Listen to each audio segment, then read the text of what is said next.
Bonjour à tous et bienvenue au webinaire destiné donc aux auto-entrepreneurs.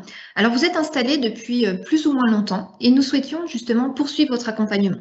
Alors vous avez pu constater un certain nombre d'évolutions ces dernières années, notamment avec un adossement donc des travailleurs indépendants au régime général de sécurité sociale. Donc il nous semble essentiel aujourd'hui de vous rappeler justement à quoi servent vos cotisations et les prestations dont vous pouvez bénéficier. Alors, un webinaire à trois voix aujourd'hui, donc représenté par Françoise Fan de la Caisse primaire d'assurance maladie. Françoise, je vous laisse vous présenter. Bonjour à tous, donc Françoise Fan de la CEPAM Vendée. Donc je suis chargée de mission auprès du service indemnité journalière. Merci Françoise. Emmanuel Gongalves de la Caisse d'allocation familiale de la Vendée. Bonjour à tous, donc Emmanuel Goncalves, je suis expert réglementaire. Merci Emmanuel.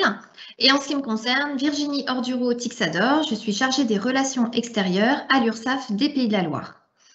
Alors, nous aurons l'occasion à travers ce webinaire de vous présenter les avantages du statut auto-entrepreneur, notamment vos droits et vos obligations, puis les prestations santé, famille, retraite, voilà, dont vous pouvez bénéficier, les prestations qui en découlent. Et enfin, l'offre de services de nos trois organismes, donc principalement orientées aujourd'hui, les prestations santé et les prestations famille. Alors, comment va se dérouler ce webinaire? Il va être en deux parties. Donc, une première partie de présentation, suivi donc d'un deuxième moment pour répondre aux questions que vous avez la possibilité de poser dans la zone de chat. Alors, n'hésitez pas justement à poser vos questions. S'il y a justement des questions qui vous intéressent plus particulièrement, vous avez aussi la possibilité de les liker, en fait, de poser un petit pouce, tout simplement. Nous les prendrons en priorité à l'issue de la présentation. Alors, on remercie par avance aussi nos experts, nos modérateurs qui vont prendre en charge les réponses justement dans la mesure du possible. Et Catherine Gouet également reviendra vers nous pour nous poser quelques questions à l'oral. Alors, nous nous excusons aussi par avance si toutefois nous rencontrons une petite difficulté technique, ça peut arriver. Pas d'inquiétude, le webinaire sera disponible en replay en cliquant tout simplement sur le lien de l'invitation. Alors, on va commencer. Les avantages du statut. Alors, c'est vrai que pour certains d'entre vous, peut-être que vous êtes installé seul et vous n'avez pas eu connaissance de toutes les informations. Donc, nous sommes là aussi pour vous rappeler justement les avantages du statut auto-entrepreneur, qui sont notamment une comptabilité allégée avec une franchise de TVA, on va y revenir tout à l'heure, un mode de calcul des cotisations extrêmement simplifié avec un site dédié, www.autoentrepreneur.ursaf.fr, et des démarches administratives en termes d'immatriculation, de déclaration, de paiement, là aussi simplifiées. Alors, on va justement vous rappeler notamment les seuils en vigueur, puisque malgré la crise sanitaire, eh bien, il n'y a pas eu d'évolution voilà, au niveau de ces seuils. Nous sommes sur des plafonds identiques à ceux de 2020.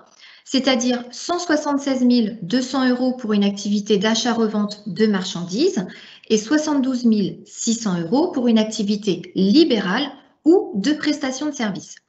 Vous avez également un seuil fiscal. Alors, vous êtes en totale franchise de TVA jusqu'à un montant de 94 300 € pour une activité d'achat-revente de marchandises et 36 500 € pour une activité de prestation de services.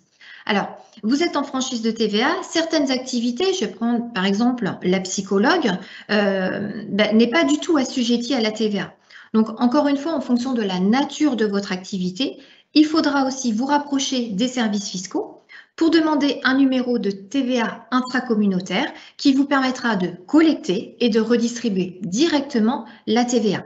Alors, je tiens à vous le rappeler, rien n'est déductible en étant auto-entrepreneur. Donc, si vous avez des charges fixes, ne serait-ce qu'un loyer, de la prévoyance, de l'achat de matières premières, des factures quelles qu'elles soient, rien n'est déductible. On vous appelle bien des cotisations sociales sur un chiffre d'affaires encaissé hors taxe.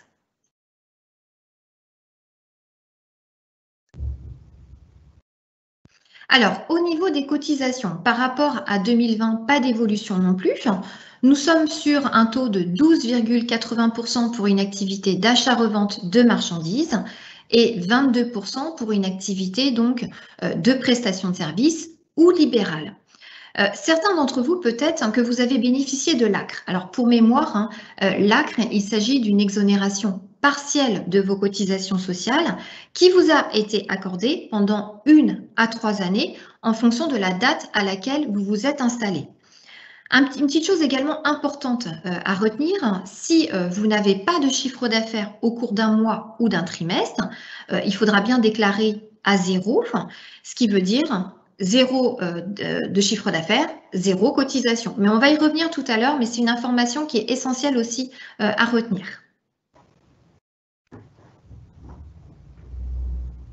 Alors, votre compte en ligne, j'imagine aujourd'hui que vous le connaissez tous très bien. C'est un site qui est extrêmement bien fait, sur lequel vous avez un certain nombre de fonctionnalités et vous êtes totalement autonome dans la démarche. Et ça nous permet justement d'échanger plus facilement, voilà, si vous avez des questions éventuelles. Alors, ce site vous permet à travers un mot de passe unique d'accéder à votre espace sécurisé, soit sur l'application smartphone mobile, soit directement sur votre PC. Une petite précision également, n'oubliez pas toujours d'actualiser votre adresse email. C'est important pour qu'on puisse échanger ensemble, vous proposer voilà, de participer à des webinaires tels que nous le faisons aujourd'hui. Donc, vérifiez bien votre adresse email. Alors, ce site vous permet bien entendu de bénéficier d'une information réglementaire, de bénéficier de l'actualisation des informations et par ailleurs, eh bien, de déclarer votre chiffre d'affaires comme vous le faites aujourd'hui.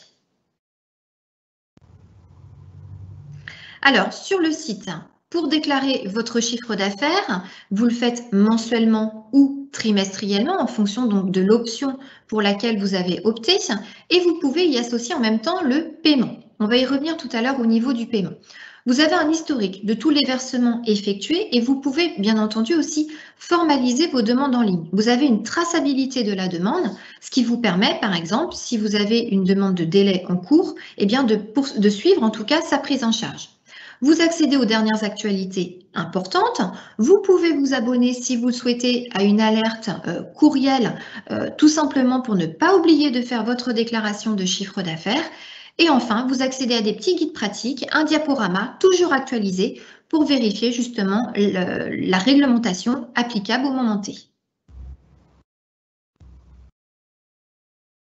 Alors, pour faire votre déclaration de chiffre d'affaires, toujours sur le site autoentrepreneur.ursaf.fr, le système est extrêmement bien fait puisque vous renseignez directement le montant du chiffre d'affaires et vous avez la possibilité, eh bien, si vous avez une activité à la fois de vente et de prestation, eh bien, de ventiler ce chiffre d'affaires sur les 2 lignes correspondantes.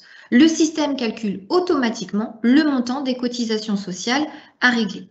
En ce qui concerne le paiement, comme je vous le rappelle, si au cours d'un mois ou d'un trimestre, il n'y a pas de chiffre d'affaires, vous déclarez bien à 0 et il n'y a pas de cotisation sociale. Après, un petit point de vigilance au niveau des prestations, s'il n'y a pas de cotisation. Mais on va y revenir là aussi avec mes collègues de la caisse primaire. Alors, au niveau de votre déclaration de chiffre d'affaires, eh bien, une fois que le système vous calcule le montant des cotisations sociales, vous avez la ligne paiement qui vous permet de valider votre télépaiement en même temps.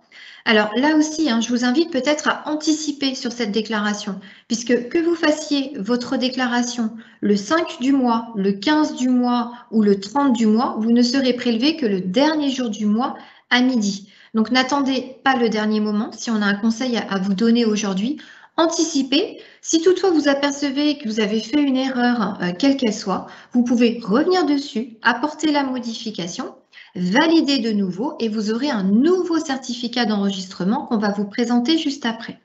Vous avez aussi la possibilité d'effectuer un paiement par carte bancaire.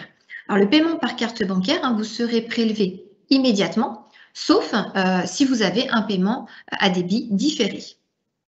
Alors, le chèque, aujourd'hui, en effet, est totalement proscrit. Nous sommes sur un mode totalement dématérialisé. Et voilà, votre accusé de réception, toujours sur le site auto-entrepreneur.ursaf.fr, qui vous confirme justement l'enregistrement de votre déclaration. Alors, ce format, vous pouvez le remettre directement également à Pôle emploi, si vous bénéficiez d'un complément d'allocation chômage, l'ARE, puisque c'est un justificatif à produire justement pour bénéficier de ce complément mensuel. Si vous avez une difficulté liée à la crise sanitaire, il est vrai que depuis un petit peu plus d'un an, en fonction des secteurs d'activité, mais ça peut être assez compliqué. C'est la raison pour laquelle on vous invite toujours à bien déclarer votre chiffre d'affaires réel de la période concernée. En ce qui concerne le paiement, vous avez 3 possibilités en fonction de la situation de votre trésorerie. Premier cas, un paiement total des cotisations. Deuxième possibilité, partielle ou une absence de paiement. Soyez rassurés, aucune majoration de retard ne sera appliquée et l'URSSAF justement reviendra vers vous, vous recontactera une fois la crise sanitaire passée et on espère assez vite. Vous pouvez bénéficier en parallèle d'un dispositif de réduction, donc sous condition. Donc là, c'est vrai que ce n'est pas l'objet du webinaire aujourd'hui, mais je vous inviterai à cliquer sur le petit lien pour pouvoir bénéficier de compléments d'information si besoin à ce sujet. Alors, quelques informations utiles, nécessaires justement à rappeler avant de laisser la parole à mes collègues donc, de la Caisse primaire d'assurance maladie et de la CAF.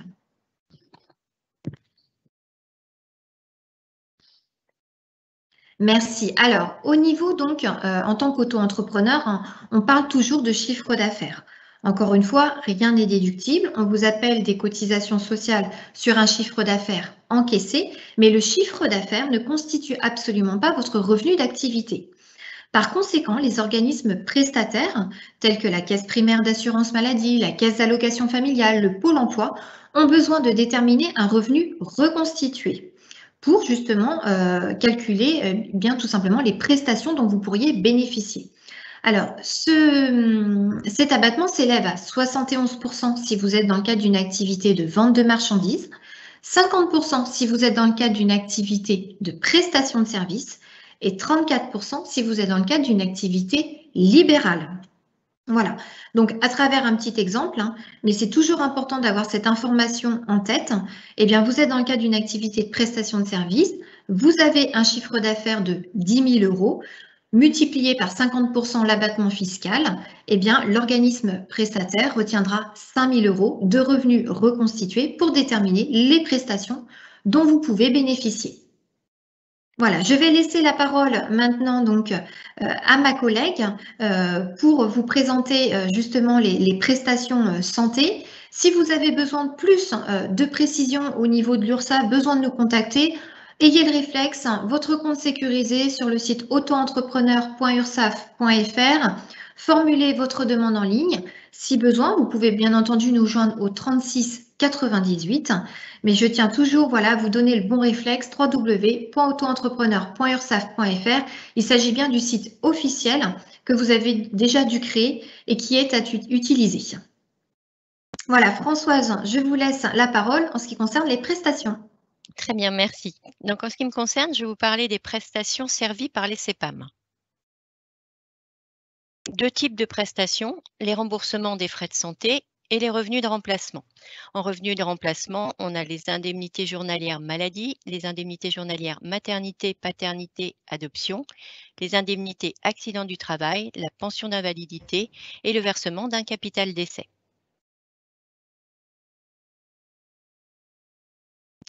Les indemnités journalières maladie. Donc, vous avez le statut d'auto-entrepreneur et vous exercez une activité de commerçant, d'artisan ou libéral non réglementée.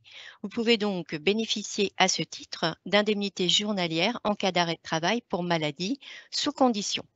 Vous devez justifier de 12 mois d'affiliation au régime des travailleurs indépendants et à la date de votre arrêt de travail.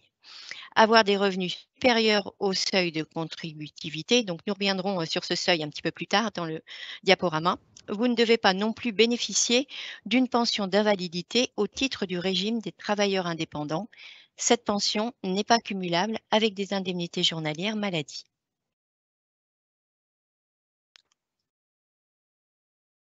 Donc, très important, comme je vous disais à l'instant, vous exercez une activité libérale réglementée. Dans ce cas, vous ne pouvez pas bénéficier d'indemnité journalière en cas d'arrêt de travail pour maladie, mais vous pouvez prétendre à l'indemnisation d'un congé maternité, d'un congé paternité ou d'un congé d'adoption. En résumé, sur la diaporama à droite, donc je récapitule, activité de commerçants et d'artisans et de certaines professions libérales non réglementées. Dans ce cas-là, vous avez le droit à l'indemnité maternité, paternité, adoption et aux indemnités journalières maladie. Par contre, les activités libérales non réglementées, vous ne pouvez bénéficier que d'indemnités maternité, paternité et adoption.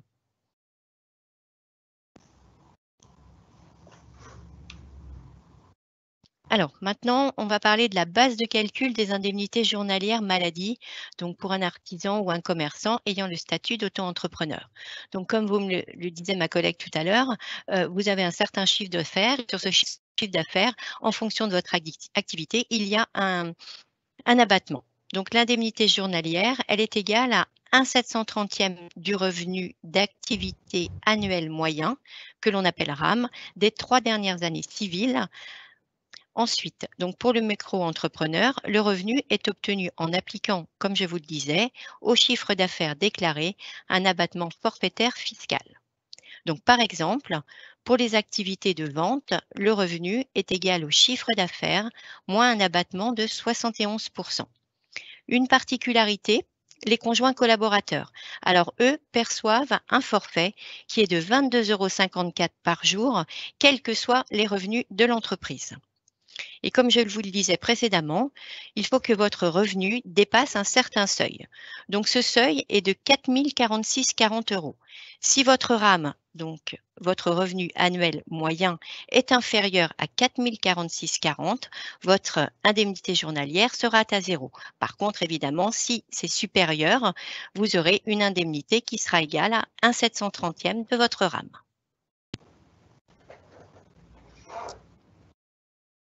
Alors, un exemple.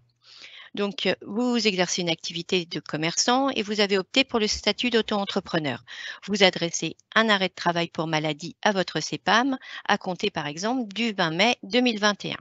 Donc, pour déterminer votre indemnité journalière, nous allons nous baser sur vos revenus, comme je vous le disais, des 3 dernières années civiles qui précèdent votre arrêt. Donc, pour cette situation, la base de calcul se fera sur l'année 2018, 2019 et 2020. Par simplicité, on a pris un chiffre d'affaires équivalent pour les 3 années, donc de 20 000 €, pour lequel on fait un abattement de 71%. Votre revenu est donc de 5 800 €. Donc, nous prendrons en compte pour le calcul de vos indemnités journalières, donc le RAM, qui sera égal à 5 800 3 fois, divisé par 3, donc 5 800. Il est supérieur à 4 046,40. Vous aurez donc une indemnité journalière.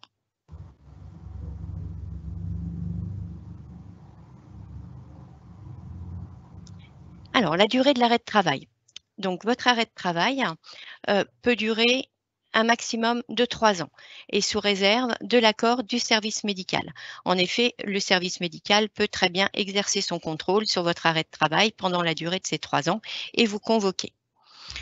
Ensuite, pour reprendre votre activité progressivement, votre médecin peut vous prescrire un arrêt à temps partiel thérapeutique. La durée de cette indemnisation en temps partiel diffère selon la nature de votre arrêt. Enfin, votre arrêt peut très bien être reconnu en rapport avec une affection de longue durée ou non. Donc, à droite, vous avez le récapitulatif. Donc, votre arrêt à temps complet, 3 ans maximum avec accord du médecin conseil.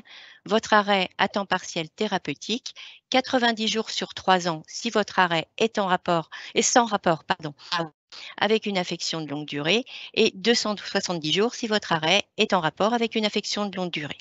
Important, le montant de cette indemnisation en temps partiel thérapeutique est égal à votre indemnité que vous avez pour votre arrêt à temps complet divisé par 2. Maintenant, le congé maternité. Donc, pour bénéficier d'une allocation de repos maternel et indemnité journalière, là aussi, vous devez justifier, cette fois-ci de 10 mois d'affiliation au régime des travailleurs indépendants à la date présumée d'accouchement. Le montant de votre indemnité sera calculé sur la base des revenus des 3 dernières années, comme pour les arrêts maladie. Par contre, une différence entre l'indemnisation maladie et l'indemnisation maternité, si votre RAM, donc le seuil dont nous parlions tout à l'heure, est inférieur à 4 046,40, vous aurez une indemnité à hauteur de 10% des forfaits prévus en maternité. Donc, je vous invite à consulter notre site amélie.fr. Vous y retrouverez toutes ces informations ainsi que le carnet maternité dans lequel vous trouverez les feuillets à adresser à votre CEPAM pour les demandes d'indemnisation. Alors, toujours le conjoint collaborateur, une particularité, lui percevra une indemnité dite de remplacement, c'est-à-dire que vous devez impérativement recruter un salarié pour vous remplacer. À ce moment-là, cette indemnité sera calculée en fonction du coût de remplacement du salarié que vous avez embauché. Une dernière condition très importante, vous devez cesser pendant ce congé maternité toute activité pendant 8 semaines, dont au moins 6 semaines après l'accouchement.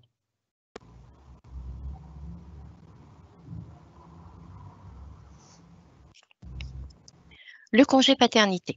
Alors, le congé paternité, au niveau de l'indemnisation, c'est exactement le même principe, avec un RAM inférieur ou supérieur à 4 046,40 pour l'année 2021 et une indemnité de remplacement pour le conjoint collaborateur. Donc, même principe que pour l'indemnité en congé maternité.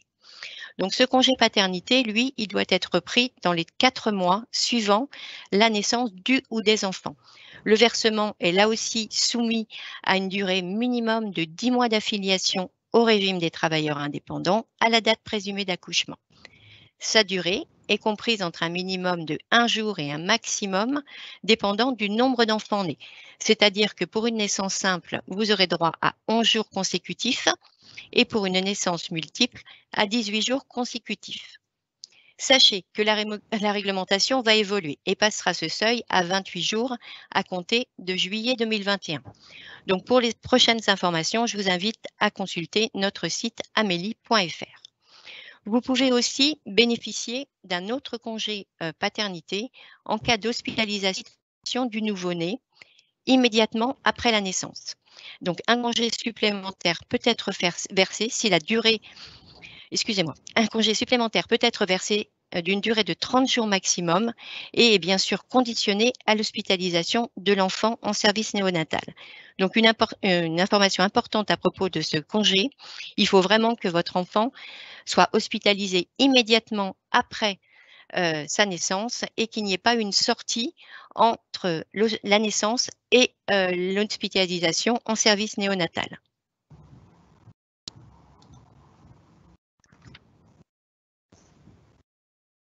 Alors là, je vais vous faire un bref résumé donc des congés dont on a parlé, congés maternité, adoption et paternité. Donc, 2 cas, comme on a vu, le chef d'entreprise et le conjoint collaborateur. Donc, en maternité comme en adoption et en paternité, il y a une indemnité forfaitaire journalière qui est versée pendant toute la durée du congé maternité, adoption ou paternité. En maternité, il y a en plus une allocation forfaitaire de repos maternel versée en 2 fractions. La première au début du congé maternité et la deuxième versée après les 8 premières semaines du congé obligatoire. Ce sera pareil pour le congé d'adoption. Vous aurez droit aussi à une allocation forfaitaire de repos maternel. Seulement, elle sera versée à la date de l'arrivée de l'enfant au foyer. Pour le conjoint paternité, pas d'allocation forfaitaire de repos maternel, évidemment. Par contre, pour le conjoint collaborateur, donc ce sera une indemnité de remplacement pendant la durée du congé maternité, une indemnité de remplacement aussi pour l'adoption et la paternité. Je vous rappelle que cette indemnité de remplacement est bien conditionnée au fait de prendre un salarié dans votre entreprise pour vous remplacer sur votre activité de conjoint collaborateur. Attention par contre, le conjoint collaborateur, pour bénéficier de l'indemnité de remplacement, ne doit pas percevoir d'indemnité pour maladie, maternité, paternité au titre d'un autre régime.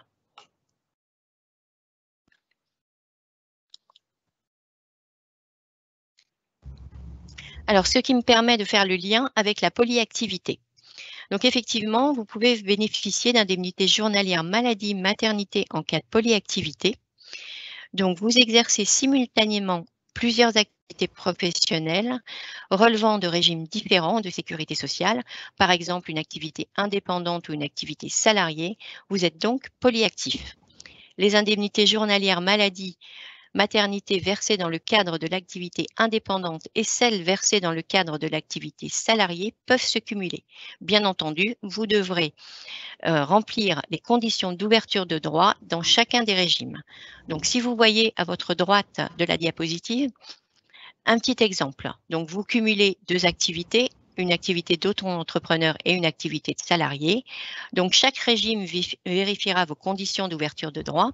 Donc, pour le régime des auto-entrepreneurs, donc ce sera 12 mois d'affiliation pour un arrêt maladie. Pour le régime des salariés, ce sera 150 ou 600 heures dans les 12 mois qui précèdent votre arrêt. Et ensuite, une fois que vous aurez ces conditions qui seront remplies, nous pourrons procéder à l'étude du calcul. Donc, pour la catégorie auto-entrepreneur, ce sera la base de calcul, le RAM dont nous avons parlé tout à l'heure.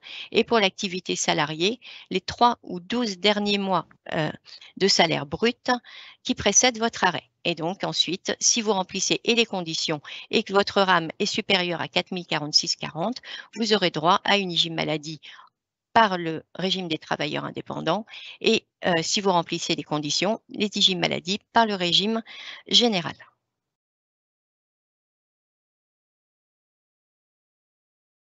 Donc, vous pouvez aussi être en invalidité. Donc, 2 cas pour une demande d'invalidité. Donc, cette demande, elle peut être soit à votre initiative ou soit à l'initiative du service médical.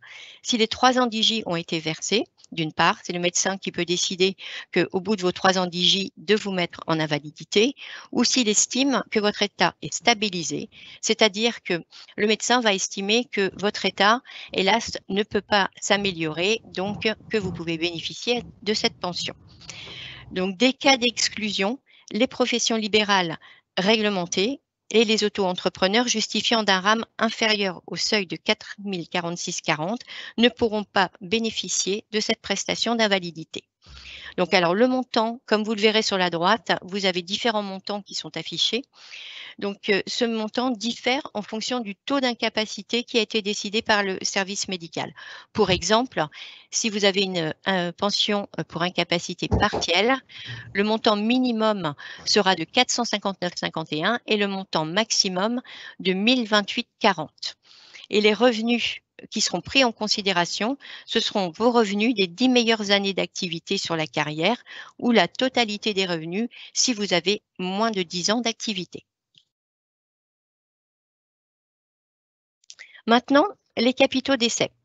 Donc, les capitaux d'essai, donc pour un assuré en activité ou bénéficiaire d'une pension de retraite, l'assurance d'essai garantit le versement d'un capital d'essai forfaitaire aux ayants droit. Donc, plusieurs montants. Alors, un montant en fonction du fait que vous soyez encore en activité, donc pour les cotisants, 8 227 €. Pour les retraités donc qui ne sont plus en activité, là, le montant est plus faible, comme vous le voyez, et un capital d'essai supplémentaire versé aux orphelins, donc qui s'ajoute au précédent, qui est de 2056,80 €.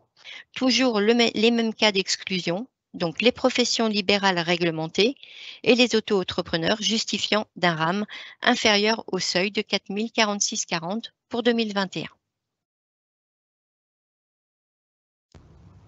Alors, pour les prestations, donc les revenus de remplacement, le dernier revenu de remplacement, donc qui peut être versé en cas d'accident de travail. Donc, si vous exercez une activité de profession libérale réglementée, dans ce cas-là, vous ne pouvez pas bénéficier de la prise en charge de cet accident du travail. Ou alors, pour pouvoir en bénéficier, vous devez souscrire à une assurance volontaire.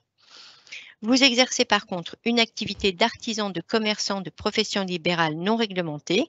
Donc là, nous pourrons vous indemniser cet accident du travail, mais cette indemnité journalière sera la même que celle servie en maladie. C'est-à-dire qu'on ne fera pas de différence entre le fait que ce soit un accident du travail ou un arrêt maladie par rapport au montant de votre indemnité.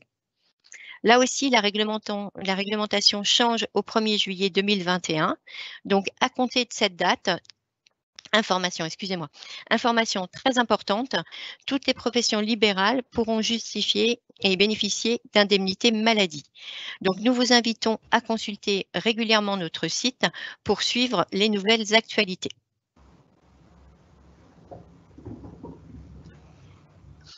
Alors, après les remplacements, les revenus de remplacement, les remboursements de soins. Donc, si on prend l'exemple, vous allez chez votre médecin, donc vous allez consulter, le tarif est de 25 €.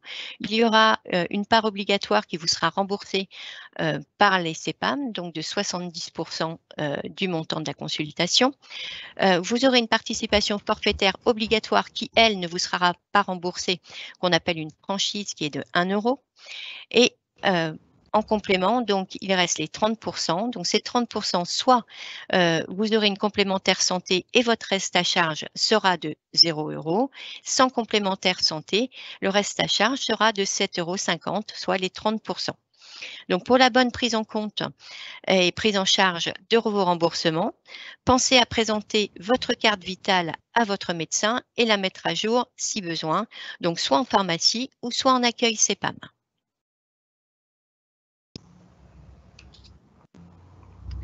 Alors, comme je vous en parlais à la vue précédente, la complémentaire santé solidaire, donc dite CSS, donc il s'agit d'une aide qui vous permet pour payer vos dépenses de santé si vos revenus sont modestes. Donc, si elle ne peut rien vous coûter ou elle vous coûte au maximum 1 € par jour et par personne au foyer, et cela en fonction du montant de vos revenus. Alors, si on parle pour une personne seule, donc la complémentaire santé, si vous avez un revenu inférieur à 9 041, eh bien là, le coût sera à 0 pour vous. Et par contre, si vous avez un revenu entre 9 041 et 12 205 €, là, ce sera d'1 € par jour au maximum. Je ne vais pas vous décliner tous les montants puisque vous pourrez les retrouver sur notre site amélie.fr. Donc, une dernière chose, je ne peux que vous inviter à créer votre compte sur amélie.fr ou à télécharger notre application Amélie. Ce site simplifie vos démarches. Il vous permet notamment de consulter vos remboursements, de mettre à jour vos informations personnelles, de télécharger vos attestations, de commander votre carte vitale.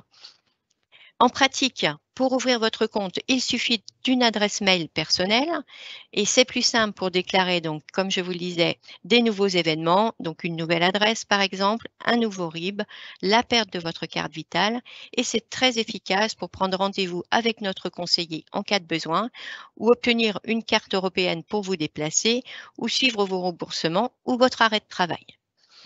Donc, je vous remercie beaucoup pour votre attention et je vous donne rendez-vous donc sur notre site amélie.fr et je laisse la parole à ma collègue de la CAF. Merci Françoise. Donc, vous êtes peut-être déjà allocataire de la CAF ou allez le devenir. Donc, je vais revenir aujourd'hui pour vous sur certaines prestations qui peuvent être versées par la CAF, ainsi que les modalités pratiques qui vous permettront de vérifier si vous pouvez avoir droit ou non à certaines prestations. Donc, tout d'abord, un rapide focus sur les grandes missions de la CAF. Donc, au travers des prestations qui sont versées aux allocataires, l'objectif de la CAF, c'est de développer les services aux familles et de réduire les inégalités, et également d'apporter une réponse globale aux besoins des allocataires, de renforcer leur accès aux droits et aussi de simplifier leurs démarches. Donc, la CAF intervient sur 4 axes à ce titre, donc notamment la petite enfance, l'enfance et la jeunesse, la solidarité et l'insertion, et le logement et le cadre de vie. Donc, si vous voulez avoir plus d'informations au sujet de ces axes, je vous propose d'aller sur le caf.fr. Vous indiquerez votre code postal, ce qui vous amènera sur les pages locales de la CAF de la Vendée. Ensuite, vous irez sur l'onglet Ma CAF, puis l'offre de service, et enfin accueil offre de service, et vous retrouverez les informations.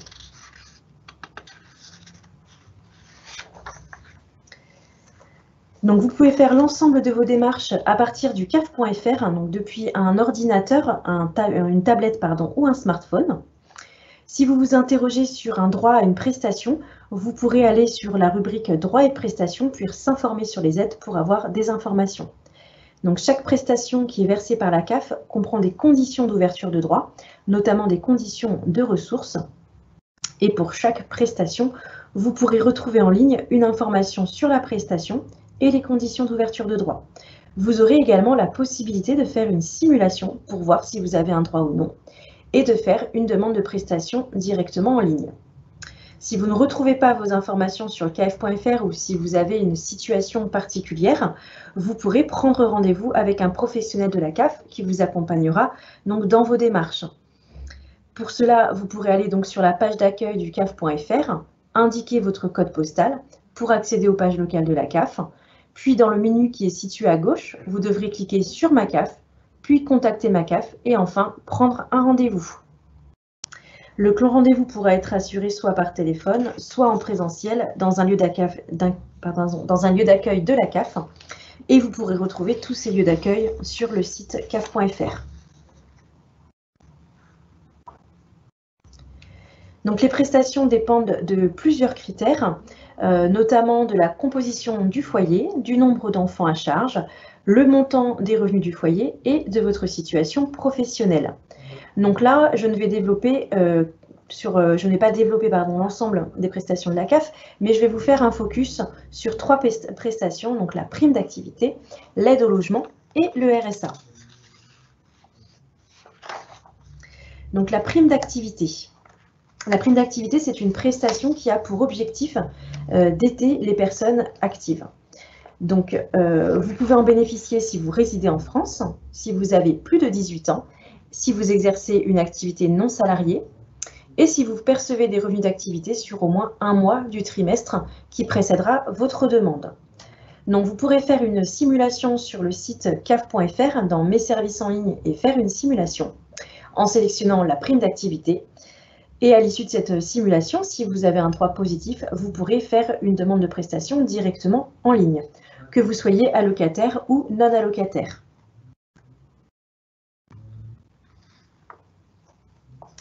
Alors, les aides au logement, c'est une prestation qui aide les personnes en fait, à payer leur loyer. Donc, pour pouvoir en bénéficier, vous devez occuper un logement dans une résidence ou chez un particulier, que ce logement soit votre résidence principale, avoir des revenus modestes et payer un loyer seul ou en colocation. Vous pourrez également faire une simulation sur le CAF.fr dans Mes services en ligne et faire une simulation en sélectionnant le logement. Et vous pourrez également faire directement votre demande en ligne, donc que vous soyez allocataire ou non allocataire également.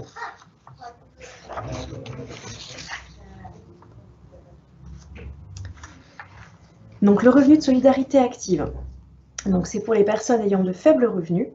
Vous pourrez en bénéficier si vous résidez en France, si vous avez plus de 18 ans, si vous exercez une activité non salariée et si vous avez de faibles revenus.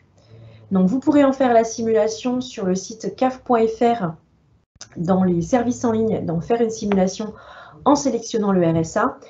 Toutefois, il y a une petite particularité pour vous, c'est qu'à la question « Êtes-vous travailleur indépendant ?», vous devrez cocher « Non ». Et ensuite, sur la deuxième page, vous pourrez préciser que vous êtes auto-entrepreneur. À l'issue de la simulation de RSA, si les ressources de votre foyer sont trop élevées pour en bénéficier, vous pourrez faire une demande en ligne de prime d'activité.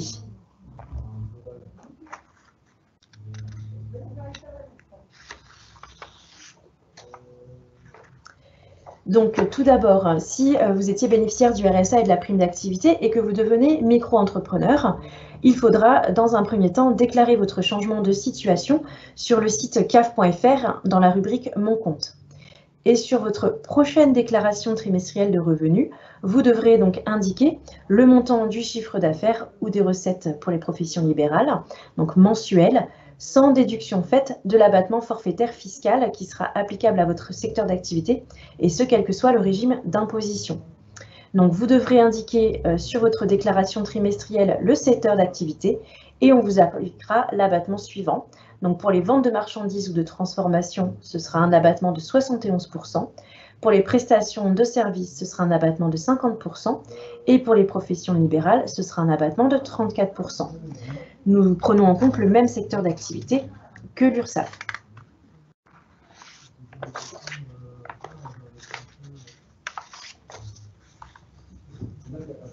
Donc, vous êtes allocataire de la CAF et vous ne savez pas toujours comment déclarer vos revenus en fonction des prestations. Nous avons donc fait une fiche pratique pour vous aider qui est disponible sur le site caf.fr. Donc, c'est dans les pages locales, donc il faudra indiquer votre code postal. Vous irez donc ensuite sur la rubrique MACAF, puis Actualité et ensuite 2021. Et ce sera donc la fiche mémo. Donc, en ce qui vous concerne, il s'agit de la deuxième colonne. Je suis micro-entrepreneur.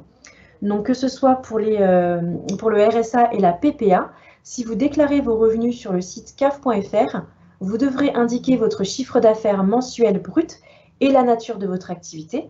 Et ensuite, l'abattement auquel vous aurez droit sera effectué automatiquement. Par contre, si vous faites une déclaration de revenus trimestriels papier, là, vous devrez indiquer votre chiffre d'affaires mensuel après abattement. Concernant l'aide au logement, ce n'est pas la même façon de faire. Donc, si vous avez travaillé du 1er janvier au 31 décembre de l'année 2019 actuellement, là, on prendra en compte vos revenus de l'année 2019. Si par contre, vous avez débuté votre activité d'auto-entrepreneur à compter du 2 janvier 2019, vous devrez déclarer votre chiffre d'affaires brut de la période M-13 à M-2. Ce qui signifie que, par exemple, si vous faites une demande d'aide au logement en mai 2021, vous devrez déclarer votre chiffre d'affaires pour la période d'avril 2020 à mars 2021.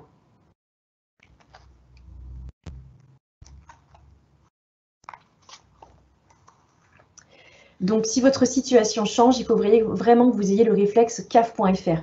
Il est très important de nous informer de tout changement de situation, même s'il est temporaire, que ce soit un déménagement, une perte d'activité, une reprise d'activité ou même un changement de situation familiale, car c'est très important pour l'impact sur vos droits. Ça peut avoir une augmentation ou une diminution.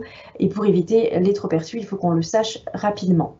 Donc, il faut le déclarer sur le site caf.fr dans l'espace Mon compte et dans la rubrique Déclarer un changement.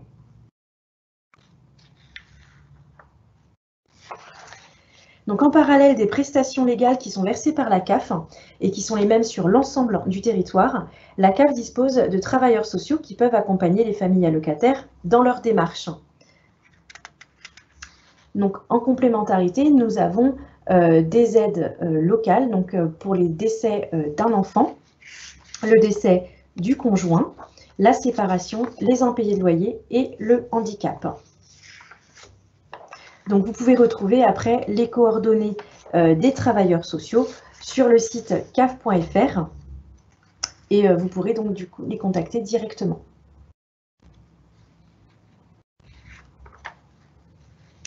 Donc, nous avons mis en place pour la séparation un nouveau dispositif d'intermédiation financière des pensions alimentaires, donc entre les parents séparés ou divorcés, qui propose aux parents de jouer entre eux le rôle d'intermédiaire financier.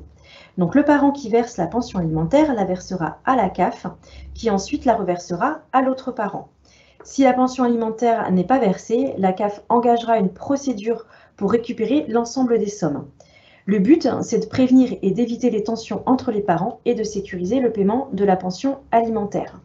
Donc, vous pourrez trouver des informations sur le site caf.fr dans la rubrique Droits et prestations, s'informer sur les aides, en cliquant dans la rubrique Solidarité et insertion, puis sur l'aide au recouvrement des pensions alimentaires, et vous aurez un petit encart à gauche pour vous dire intermédiation financière, et vous pourrez cliquer sur En savoir plus.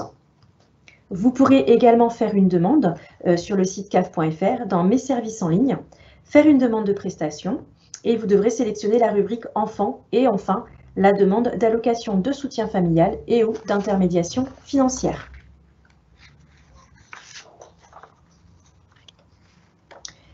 Donc, vous pourrez retrouver toutes les informations de la CAF donc, sur le site caf.fr. Nous sommes également sur Facebook, sur Twitter et bientôt sur LinkedIn. Donc, si nous n'avons pas pu répondre à toutes vos questions en séance, n'hésitez pas à vous poser vos questions sur le site caf.fr. Merci de votre attention. Merci, mesdames, pour cette présentation très complète qui, je l'espère, permettra à vous, entrepreneurs présents parmi nous aujourd'hui et très nombreux d'ailleurs, on vous en remercie, de mieux comprendre le fonctionnement de la protection sociale et les droits sociaux auxquels vous pouvez prétendre. C'est beaucoup d'informations diffusées, hein, en effet. Donc, vous nous avez soumis dans vos questions le souhait de pouvoir bénéficier ou du support ou du replay. Donc, je vous rassure, hein, vous allez pouvoir consulter le replay de ce webinaire aussi souvent que vous le souhaitez via le même lien que celui que vous avez reçu pour l'invitation. Et de plus, nous allons, je pense que je l'ai d'ailleurs déjà fait, je vous renverrai le lien tout à l'heure, nous vous proposons de répondre à une courte enquête de satisfaction et à l'issue du questionnaire et de vos réponses, vous pourrez aussi télécharger le support de présentation et ainsi vous reporter sur les sujets sur lesquels vous voulez revenir. Avant de clôturer cette conférence et pour surtout la compléter, nous allons revenir sur les questions les plus publiées. Je me retourne dans un premier temps auprès de Virginie qui représente l'URSSAF. Je souhaiterais, Virginie, que vous reveniez sur cette notion de franchise de TVA. Vous nous avez précisé qu'effectivement, les statuts auto-entrepreneurs ne pouvaient pas forcément déduire de charges ni d'amortissement, mais pour autant, jusqu'à un certain seuil, la franchise de TVA est possible. Est-ce que vous pouvez nous faire un petit rappel de ces informations importantes ? Oui, Catherine, merci. Donc, en effet, toujours beaucoup d'interrogations par rapport à ces seuils. Donc, pour mémoire, vous avez un seuil social qui s'élève à 176 200 € pour une activité d'achat-revente et 72 500 € pour une activité de prestation de services ou libérale. Et vous avez ce fameux seuil fiscal, là en effet, qui est d'une compétence des services fiscaux. En fonction de la nature de votre activité, si vous dépassez le seuil de 94 300 € pour une activité d'achat-revente ou de 36 500 pour une activité de prestation de services ou libérale, eh bien, il faudra demander justement un numéro de TVA intracommunautaire et vous aurez des formalités donc qui s'ajouteront notamment en lien avec la collecte de la TVA et la redistribution auprès des services fiscaux. Donc ça, c'est une première information et si vous le permettez, Catherine, j'ai relevé quelques interrogations dans les questions formulées, notamment avec la formation professionnelle. Donc, tout ce qui est en lien avec la formation professionnelle, je remercie les modérateurs, ils ont pu vous apporter des éléments de réponse. Vous pouvez télécharger votre attestation de droit à la formation professionnelle dans votre espace sécurisé, mais en parallèle, je vous inviterai à créer en tout cas votre espace sur moncompteactivité.gouv.fr pour connaître justement tous les droits éventuels dont vous pouvez bénéficier. Et vous avez aussi vos droits antérieurs si vous avez été salarié. Tous ces droits aujourd'hui sont cumulés sur un seul et même site, moncompteactivité.gouv.fr. Ça, c'était une petite précision que je souhaitais apporter. Et une deuxième petite précision que j'ai relevée suite à des modifications d'activité, des adjonctions d'activité, quels qu'ils soient. Ayez le réflexe du site auto-entrepreneur.ursaf.fr dans la rubrique « Gérer mon auto-entreprise ». Et là, vous avez aussi une petite rubrique « Modifier » et vous pouvez justement nous informer et ajouter une nouvelle activité. Voilà. Si vous avez des questions plus personnelles, encore une fois, n'hésitez pas à utiliser votre espace sécurisé pour qu'on puisse vous apporter des éléments de réponse. J'ai constaté certaines difficultés parfois à télécharger votre attestation, votre certificat d'enregistrement, tout simplement.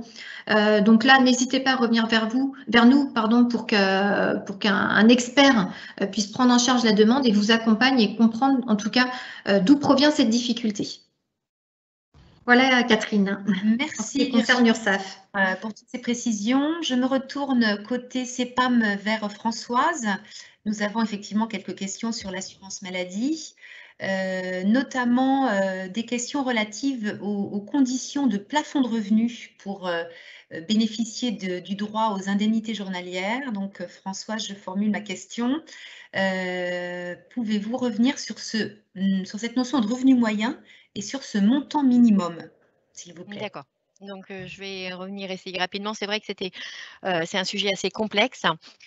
Donc, vos revenus, donc, comme on l'a vu, donc, c'est votre chiffre d'affaires abattu d'un certain pourcentage en fonction de votre activité. Donc, on va prendre les revenus de 3 années qui précèdent l'arrêt et on va donc calculer votre RAM.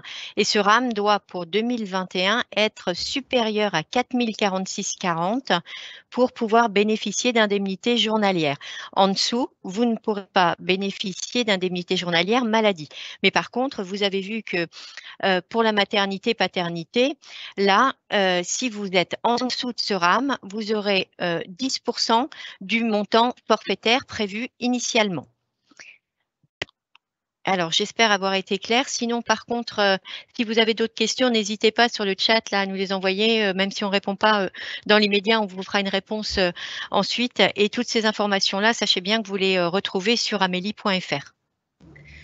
Merci Françoise. En effet, vous faites bien de le rappeler, c'est vrai que les questions sont très très pertinentes et arrivent encore. Donc, nous allons prendre le temps à l'issue du webinaire d'y répondre. Hein. Donc, vous pourrez consulter le replay pour visualiser ces questions ultérieurement. Seconde question, Françoise, toujours sur les indemnités journalières. Vous nous avez bien précisé que le public artisan commerçant avait droit à des indemnités journalières, ainsi que les professions libérales non réglementées. Est-ce que j'ai bien compris? Est-ce que vous me confirmez bien que ce statut aussi ouvre droit à des indemnités journalières? Oui, alors là, c'est une particularité, on va dire, auto-entrepreneur. Et là aussi, je vais vous renvoyer vers le site amélie.fr. Mais pour vous expliquer assez rapidement, donc si votre profession libérale est non réglementée, à ce moment-là, si vous êtes inscrit en tant qu'auto-entrepreneur depuis 2018, vous avez droit automatiquement aux indemnités journalières maladie. Par contre, si vous étiez auto-entrepreneur avant 2018, là, vous avez jusqu'au 31 décembre 2023 pour vous opter sous condition pour ce statut d'artisan commerçant avec une application l'année suivante. Mais alors, par contre, je vous rassure, dans le sens où ce texte va un petit peu tomber, enfin cette consigne, sachant qu'à partir du 1er juillet 2021, comme je vous le disais tout à l'heure, les professions libérales, qu'elles soient réglementées ou non, vont pouvoir percevoir des indemnités journalières maladie. Ce ne sera peut-être pas toutes les mêmes conditions que l'artisan commerçant, mais par contre, il y aura une possibilité d'en percevoir.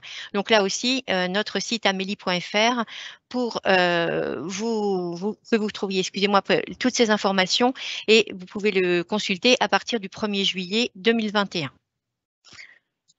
Excellente nouvelle, merci Françoise pour ces précisions importantes.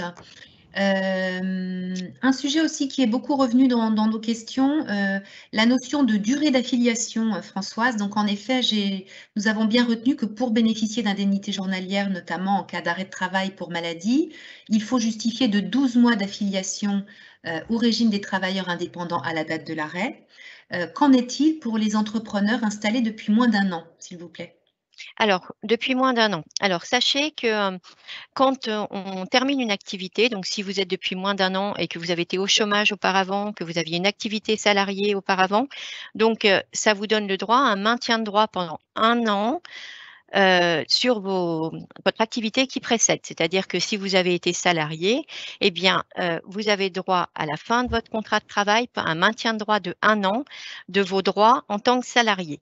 Donc, si vous n'avez pas donc 12 mois d'affiliation au régime des travailleurs indépendants et que vous avez exercé une activité dans les 12 mois qui précèdent, une activité salariée, dans ces cas-là, je ne peux que vous conseiller de nous envoyer en même temps que votre arrêt de maladie tous les documents nécessaires pour qu'on puisse faire l'étude de vos droits, c'est-à-dire des bulletins de salaire et nous faire un petit récapitulatif de votre situation avant votre activité d'indépendant, ce qui nous permettra d'aller d'une part plus vite et nous évitera aussi de vous redemander des documents ultérieurement. Là aussi, vous avez toutes ces informations sur amélie.fr. C'est pour ça aussi que je me permets de continuer là-dessus, de faire un petit peu de pub pour notre site. Mais franchement, si vous avez des questions ou si vous avez des problèmes pour une indemnisation, c'est vraiment important que vous soyez inscrit sur amélie.fr puisque ça vous permettra de prendre rendez-vous avec un de nos conseillers et qui vous fera une réponse beaucoup plus complète et puis adaptée à votre situation personnelle. Parfait, merci. Dernière question, Françoise, sur la complémentaire santé. Un petit point rapide, s'il vous plaît, sur qui est éligible à cette complémentaire santé et comment faire cette demande. Alors, la complémentaire santé, donc comme on l'a vu tout à l'heure, il faut donc c'est soumis à un montant de revenus, c'est-à-dire que vous avez des revenus trop élevés, vous ne pourrez pas en bénéficier. Donc là, pareil sur le diapo, vous retrouverez les montants. Et pour faire la demande de cette complémentaire santé, donc vous allez soit sur Internet sur le compte Amélie, ou en envoyant ou en déposant le formulaire et les justificatifs demandés à votre caisse. Donc, vous nous déposez dans la boîte aux lettres ou vous nous l'envoyez par courrier. Là aussi, vous trouverez les informations sur le compte Amélie, mais sachez bien que tout le monde ne peut pas avoir droit à cette complémentaire santé. Il ne faut pas dépasser un certain seuil de revenus que vous trouverez sur la diapositive qui parle de la complémentaire santé. Voilà. Merci Françoise, c'est parfaitement clair. Je me retourne vers Emmanuel pour des questions sur les prestations familiales. Nous avons eu quelques retours, notamment sur la prime d'activité et le RSA. Donc, première question, pour bénéficier de cette prime d'activité, quelles sont les conditions de ressources? Donc, vous l'avez précisément abordé dans le webinaire, mais est-ce que vous pourriez nous refaire un petit rappel sur ces conditions de ressources pour bénéficier de la prime d'activité? Tout à fait. Donc, pour bénéficier de la prime d'activité, il faut que, au moment où vous faites votre demande, vous ayez au moins 1 mois de revenus d'activité sur le trimestre qui précède la demande. Donc, par exemple, si vous faites votre demande au mois de mai 2021, il faudra avoir au moins des revenus d'activité sur soit février, soit mars, soit avril, ou même les 3, pas de problème. Parfait, merci Emmanuel. Concernant le RSA, nous avons donc un autre entrepreneur qui nous signifiait donc avoir bénéficié du RSA. Depuis, il est devenu auto-entrepreneur. Peut-il continuer à bénéficier du RSA en complément de ses revenus d'activité qui pour l'instant sont modestes? Tout à fait. Si les revenus de l'auto-entrepreneur sont modestes, il peut tout à fait continuer à bénéficier du RSA en complément de son activité. Donc pour cela, il faudra qu'il fasse ses déclarations trimestrielles tous les 3 mois, donc sur le site caf.fr. Très bien. Dernière question concernant les références de revenus qui déterminent les conditions d'attribution des allocations. On a cru comprendre qu'effectivement, les références pouvaient être différentes en fonction des prestations. Est-ce que vous pouvez nous faire un bref rappel, Emmanuel, sur ce sujet? Effectivement, en fonction des prestations, les références de revenus ne sont pas les mêmes. Donc pour le RSA et la PPA, on va prendre en compte le chiffre d'affaires mensuel ou les recettes sur les 3 mois qui précèdent la demande. Et pour l'aide au logement, si vous avez été auto-entrepreneur toute l'année 2019, donc du 1er janvier au 31 décembre 2019, on prendra en compte vos revenus de l'année 2019. Si par contre votre activité a débuté à compter du 2 janvier 2019, là on prendra en compte les revenus sur une période de M-13 à M-2. Donc ça parle pas trop, mais donc par exemple si vous faites votre demande d'aide au logement en mai 2021, nous prendrons en compte votre chiffre d'affaires pour la période d'avril 2020 à mars 2021. Merci, merci Emmanuel, merci mesdames pour ces réponses qui vont nous permettre de conclure cet événement. Nous tenons vraiment à vous remercier tous entrepreneurs d'avoir répondu présent à cette invitation. C'est a priori une demande qui était souhaitée car vous avez été nombreux à y participer et on vous en remercie. Donc nous allons prendre soin de répondre à toutes les questions générales que vous avez posées si ça n'a pas été encore fait. Nous vous rappelons que le replay est disponible. Nous vous invitons à répondre au court questionnaire de satisfaction afin de pouvoir améliorer nos actions futures et puis vous permettre aussi de pouvoir télécharger le support en PDF. Voilà, donc nous vous rappelons aussi que ce replay sera disponible et posté sur les sites officiels de la CAF, de la CEPAM et de l'URSSAF, ainsi que sur les réseaux sociaux. Il nous reste à vous souhaiter une très bonne continuation. Portez-vous bien. Au revoir et à bientôt. Merci à tous. Prenez soin de vous. Au revoir. Au revoir. Au revoir.